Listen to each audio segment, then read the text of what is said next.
Hey there, you guys. Thank you so much for stopping by. Hope you're having a fantastic day. You know, you guys make my day every day just by stopping by, leaving a thumbs up, leaving a comment down below. So let's get into it. From the brink of defeat, from the brink of destruction, we are going to see some amazing comebacks. And I have to tell you, that's one of the reasons I love Clash Royale, and also one of the reasons I like to live cast, shoutcast, broadcast, live stream, whatever you call it, these battles, especially in tournaments. It is so much fun to watch these battles develop between highly skilled players that are way better than I am and see what they can do to just barely eke out the victory. And yes, most of them have a ton of legendary cards, still difficult for free-to-play players to get, but hopefully there'll be a solution in the future. We will keep lobbying for it, and I can guarantee you I will keep haranguing Supercell about it every chance I get, that there's going to be something at some point in the future, I hope, that makes legendary cards a little bit easier to obtain for lower level or free-to-play players. Right here we've got Angel U Spike versus that player there from Blood and Glory, and it doesn't look good for our full attack friend right here. That left tower just about down. Now he has gotten a lot of damage on the right lane tower, but he isn't making a lot of progress right now. The princess goes down to the miner. The miner is going to get countered. Here come the guards on their way across the bridge, but Angel's got the Sparky deck, and you know that Sparky, especially with an elixir collector working in the final minute, is a very strong deck. It is that comeback deck that Electrify has made so popular, so famous, by coming back from impossibly far behind to win late in the game. And here, shockingly, Angel loses the right tower so quickly. Hog Rider stacked with the minions. There we go again. Like I always say, a unit that's at 5% health does just as much damage as a unit at 105%. Okay, 100% health. And now Angel's down 2-0. 2-0 this game. I don't know. At this point, I'm walking away. I don't know about you guys. I do not have the faith to stick around and hope that I could come back from a 0-2 deficit with less than a minute to go. Here comes Sparky on the defense there. Check out Sparky blasting again and again from the right side. So Sparky is going to advance down the left lane, but not before it defends off it's going to advance down the right lane, not before it defends the left lane. Love to see that. Sparky, definitely any ranged card can do that, and check out this push. That is massive. The Giant, the Sparky, another Sparky! Two full Sparkies almost at full health. And you know what's coming. It doesn't look good. Our friendly player over there looks like maybe they've disconnected. Anyway, so I don't know. Maybe, nope, they didn't disconnect, but maybe they gave up. Maybe something happened there. But Angel comes back with the big blast. Double Sparky push down that right lane. And an improbable victory happens 3-2. So you never know. That's the thing about the other side. Did they have connection issues? Did they get overconfident and walk away from the game for a minute to celebrate because they figured there was no chance the other guy would come back?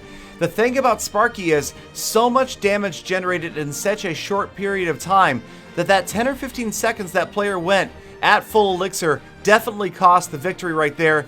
And who knows, we will never know the true story behind what happened right there. But in any case, it was a victory for full attack.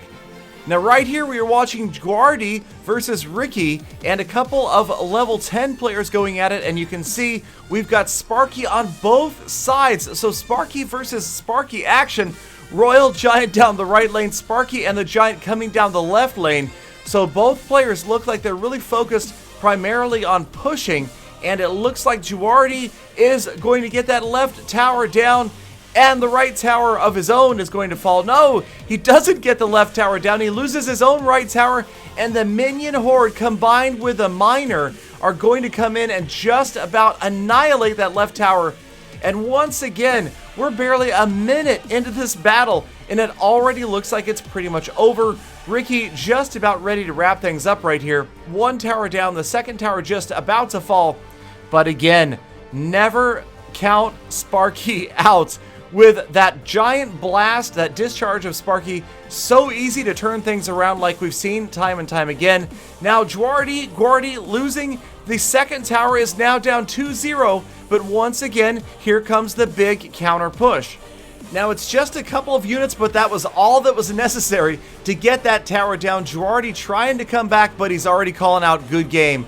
and thanks. Okay, I'm not sure. I'll have to ask him later what he meant by those taunts right there. But he is down 2-1. He's got about a minute left, and his princess is going to get whacked in the head with a shovel. That right there is violence. I tell you, the shovel, such a violent instrument of destruction. It just seems so brutal. I don't know, I think I'd rather get zapped by Sparky than hit in the head with a shovel. Alright, so we've got Sparky on Sparky action. They're about to meet on the right-hand lane. Ricky just trying to defend, just has to hold off these pushes from Jardi, but he's also sent in the Royal Giant. Going to do some damage on that King's Tower, and it doesn't look good. It looks like it could be a 3-crown defeat if Jardi can't stop the Royal Giant and the Ice Wizard down to less than 1,300 hit points. There goes the right tower. So it is technically tied 2-2, but look at the hit points.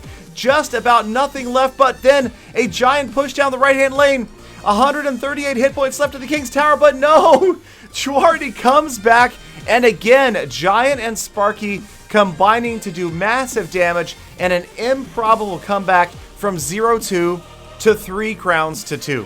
Alright, let's move on to Mastiff's replay. This guy from Full Attack, of course, Mastiff been around forever, since the beginning days of Full Attack when the game first started back in January, and he's using the Royal Giant. So, hey, you know what? It's in the game. It's like I always say, if a Mortar, an Expo, a Royal Giant, a Miner, if it's in the game, it's fair play, and it's even harder to complain about it if it's not a legendary card, because he's relatively easy for everybody to get.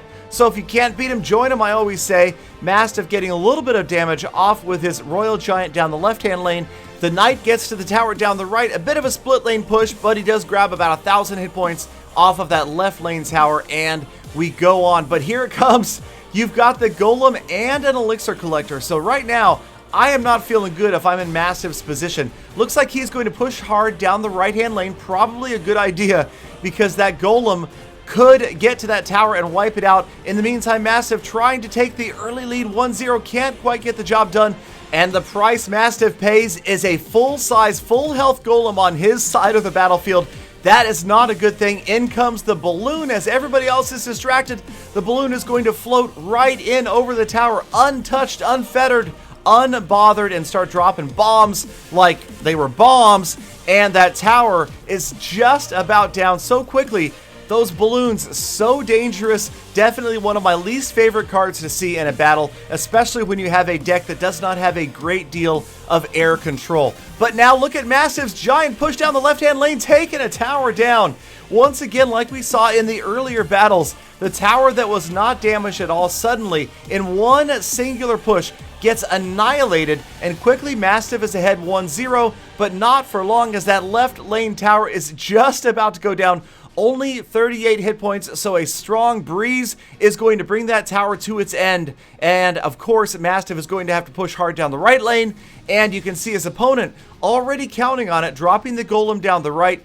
Obviously knowing that he's going to have to take at least 2 towers if he wants the victory right here. It looks like he'll need 3, because there goes the second tower. Mastiff ahead 2-0 right now. So looking really good for Mastiff, but we all know, yes, his left tower just about to go. There it goes to the Miner. Now it's 2-1. But here comes a big Golem, very healthy Golem, and a balloon moving in. The poison spell helps to protect them, and look at that balloon. Almost no hit points left, and quickly the tower has no hit points left. And suddenly we are tied 2-2. Royal Giant from Mastiff. The full-size Golem is on his King's Tower though, so both players playing a lot of offense as well as defense. And check this out. As we go into overtime, the full-size Golem breaks into Golemites, but the opponent drops another Golem down the left-hand side, Barbarians down the right, yet another Royal Giant, and this is just basically a race with a minimal amount of countering, a race to try to grab that third crown, and you know it's going to be close. Quickly, there is going to be less than 2,000 hit points left on the entire battlefield. Mastiff not looking good right now. He is taking so much damage. The Miner is just about to finish the job. Can't quite do it. Somehow, the poison spell and the Miner don't take the tower down. The Royal Giant in on offense, and sure enough, one final shot. And look at that, 184 hit points left on the King's Tower. Mastiff grabbing the last second overtime 3-2 win. So whether it's trophy pushing or tournament battles, you can always count on exciting last-second wins. And speaking of tournaments, in the month of August, I will have all sorts of tournaments on Mob Crush. Make sure you check me out, follow me, and don't miss out on the big 250,000 gem tournament coming very, very soon.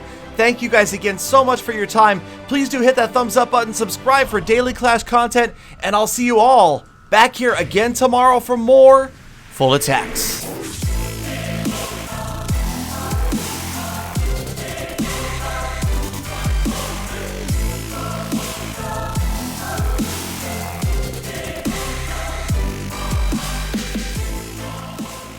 Dom, come on man, let's go. You and me, mono y mono, a 2-person tournament. I'll even pay the gyms.